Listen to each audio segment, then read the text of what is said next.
ஒல்லியாக இருக்க குழந்தைங்க குண்டாகிறதுக்கு பொட்டுக்கடலை கஞ்சி எப்படி செய்கிறதுன்னு தாங்க பார்க்க போகிறோம். இந்த கஞ்சி பார்த்திங்கன்னா 7 மாதம் கம்ப்ளீட் ஆன குழந்தைங்கள்லேருந்து கொடுக்கலாங்க. அதுக்கு அரை கப் அளவுக்கு பொட்டுக்கடலை எடுத்துக்கோங்க. ஒரு பேனில் போட்டு லோ டு மீடியம் ஃப்ளேமில் ஒரு 3 நிமிஷம் அளவுக்கு நல்லா வறுத்துக்கோங்க. இப்போ நல்லா வறுத்தாச்சுங்க. அடுப்பு ஆஃப் பண்ணிவிட்டு ஒரு தட்டில் மாற்றிக்கலாங்க. கம்ப்ளீட்டாக ஆற வச்சதுக்கப்புறம் மிக்சர் ஜாருக்குள்ளே போட்டுக்கோங்க. போட்டுட்டு நல்லா ஃபைன் பவுடராக அரைச்சி எடுத்துக்கோங்க. இந்த அரைச்ச பவுடரை பார்த்திங்கன்னா ஏர்டைட் கண்டெய்னரில் 2 வீக்ஸ் அளவுக்கு ஸ்டோர் பண்ணி வச்சுக்கலாங்க. இந்த பவுடரில் எப்படி கஞ்சி செய்கிறதுன்னு பார்த்துடலாங்க. நம்ம ரெடி பண்ண பவுடர்லேருந்து ஒரு 2 டேபிள் ஸ்பூன் அளவுக்கு ஒரு பேனில் போட்டுக்கோங்க.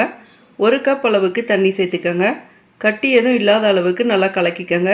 அடுத்ததாக அடுப்பில் வச்சு மீடியம் ஃப்ளேமில் ஒரு 5 நிமிஷம் அளவுக்கு நல்லா குக் பண்ணிக்கோங்க.